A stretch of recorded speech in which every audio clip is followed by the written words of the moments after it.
Hey, what's up everybody? This is a video that a lot of you guys asked for since watching my last video, which if you click here, that is my Cfmoto 300K review, and a lot of you guys asked in the comments about the 700 CLX, so here it is. Unlike when I rode the 300K, I had never ridden that bike before. I have already ridden this bike, but I didn't ride it that far, so I'm here to formulate my own first impressions and tell you guys whether or not this is a good buy or if this is a good buy. So let's just dive into it really quick and talk about specs. As the name implies, this is a 700cc parallel twin, cranking out a very lovely 74 horsepower.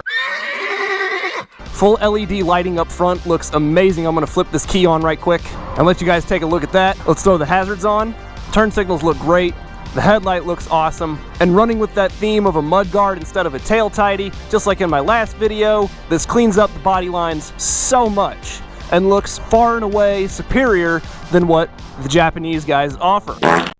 I think one of the most impressive things about this motorcycle is no doubt the 320mm twin discs up front with Brembo calipers and the Brembo master cylinder. And just like every other Cfmoto except for the Papio 125, ABS is standard equipment on all their motorcycles. I spent a little too much time talking about the screen in my last video, so I'm just going to very quickly work from left to right on these hand controls. Cruise control is standard equipment on this motorcycle. You typically will not find this on smaller displacement motorcycles like this. Eco and Sport mode actually do make a tremendous difference in the way throttle response works, and this is ride-by-wire. Turn signals here, horn right there. You got your high beam toggle, and if you want to leave it on, you just flip it forward. You've also got fully adjustable 41mm KYB suspension up top. I'm going to go ahead and fire it up and let you guys have a listen to that parallel twin.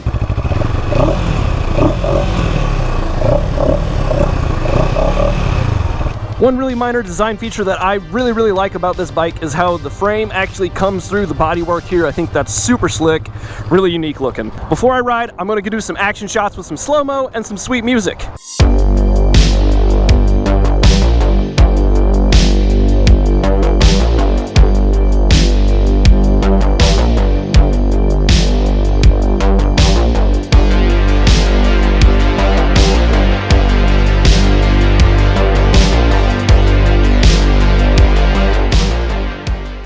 All right, let's get this thing out and let's ride. So we're in eco mode, we're just getting going. I have ridden this bike once before, like I said, but it was for a very brief stint, maybe like 2 minutes. So I didn't get a ton of experience with it, so this is a genuine first impressions and review video. We're gonna take the same turn that we took on the 300NK, see how this bike handles it.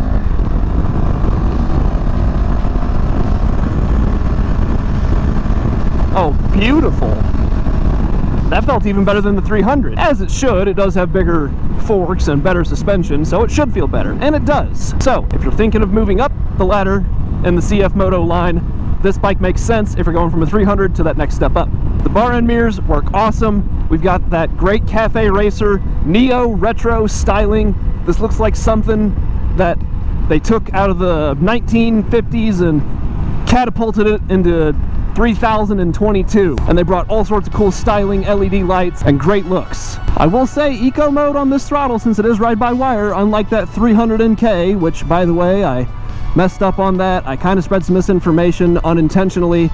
The button said mode, I hit mode, the screen changed and said eco or sport, so I thought it actually had ride modes. Turns out the display just ends up looking different. So that's my bad, I'm sorry. I did not mean to spread misinformation, but someone enlightened me in one of the comments, and again, I realized that it was a cable throttle, not a ride-by-wire like this system and this bike, so this bike's ride modes actually do make a difference, and I will show you that they make a difference here shortly.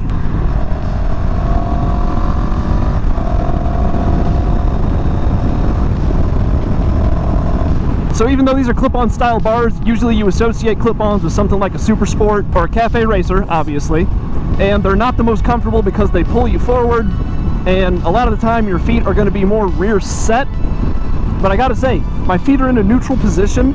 My body, I can still sit all the way upright if I need to, but I would turn into a wind sail. But the position that I'm in on this bike, it's super comfortable, and I can definitely get down with riding on this for more than an hour. So if you're a first-time rider, I wouldn't recommend this as your first bike, even if you think you might be able to handle the power. You need to focus more so on learning all of the mechanics of what happens when you do certain things on a motorcycle, like whenever you downshift too soon and your RPMs are still too high and you don't rev match, your back tire is going to skid, and that could make you panic and could very well lead to a mistake. Okay, so now we're going to switch from eco mode to sport mode, but before I do switch, I'm going to show you just a normal second gear pull from 3,000 RPM on this bike in eco mode, okay? Here we go. So that was eco mode. We're going to do the same thing, but I'm going to put it in sport mode now.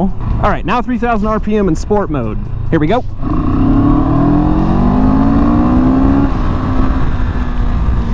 It gets there way quicker. It's still the same amount of power being delivered, it just gets there quicker. And man, I tell you, I didn't expect this big of a difference in fueling from eco to sport mode, but there is a huge difference. If you want to ride more aggressive, sport mode is your friend. If you don't want throttle that's, you know, a little touchy and a little jumpy, leave it in eco mode. It's not that sport mode's bad, it's just eco mode is a little smoother and doesn't come on as powerfully. Okay, now we're gonna do a 0 to 60 test. I'm gonna cue the music and we're gonna go. All right, 3, 2, 1.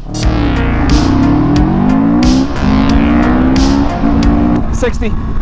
And it's got so much more than that. There's a quick pull to 100. I've seen top speeds on this bike of about 125. So it's got way more than 100 miles an hour in its gut. All right, let's turn on that cruise control and let's set. Oh yeah, we get to stretch that right hand and maintain speed. That is such a good feeling. Yeah, cruise control is a feature that you're not gonna find on the other 700s or 650s in this class. That's a top tier feature right there. I'm totally out here squidding today. Got a t-shirt on, got my Vans on. We're big squidding. Colossal squid. I'm telling you, this thing has got some good zip. And the Brembo brakes, they'll just bring you to a screeching halt. That's fantastic. Those feel so good. The bike handles like a dream. It's lightweight. It flicks in pretty easy, maybe a little bit slower than some other bikes, but it feels really good turning in.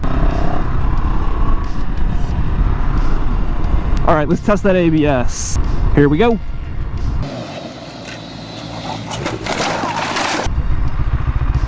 It works so good.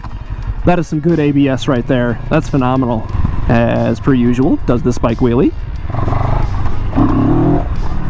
It wheelies. Oh, I'm super impressed with this bike. I enjoyed it so much. And now I guess we've gotta do this. This morning I woke up and after having a long night of not sleeping and then coming into work all day and not feeling the best, just being groggy, hopping on this thing, I feel like $1,000,000 right now, man.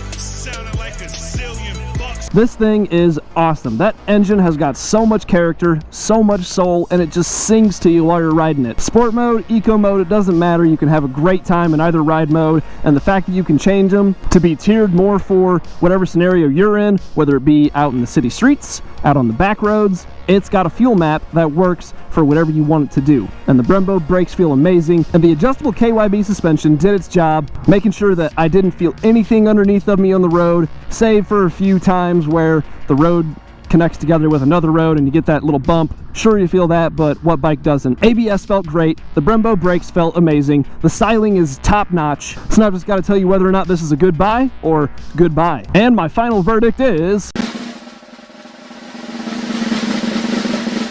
this bike is a fantastic buy. This gets an A++ from me. This bike is awesome. And it comes out the door for about $8,800, $8,700-ish. Compared to the Japanese OEMs, that's about $1,500 less with twice the features and on par performance. So if you're seriously considering purchasing one of these, I encourage you, move forward on that purchase. I don't think you'll be disappointed. I think you'll have a great time and it will make you a better rider getting this bike. I think the style of riding that this bike gravitates towards is back in the twisties, around the streets, and just learning how to ride better. If you want to hone your riding skills, sure, pick one of these up. If you're a beginner that feels like they've had enough experience riding, you know, dirt bikes, off-road, and you want to start on something intermediate, this is a great bike for you. Is it a starter bike? I'm gonna go ahead and say no. No. I don't think that if you're going to get your first motorcycle, this is the first one you should get. I think that the 300 NK is probably a better starter, or even the 650 NK, which I will do a video on eventually. All right, I gotta do the outro. First of all, I want to say thank you for getting me over 300 subscribers. Whenever I made my Cfmoto 300K videos, I was below 250,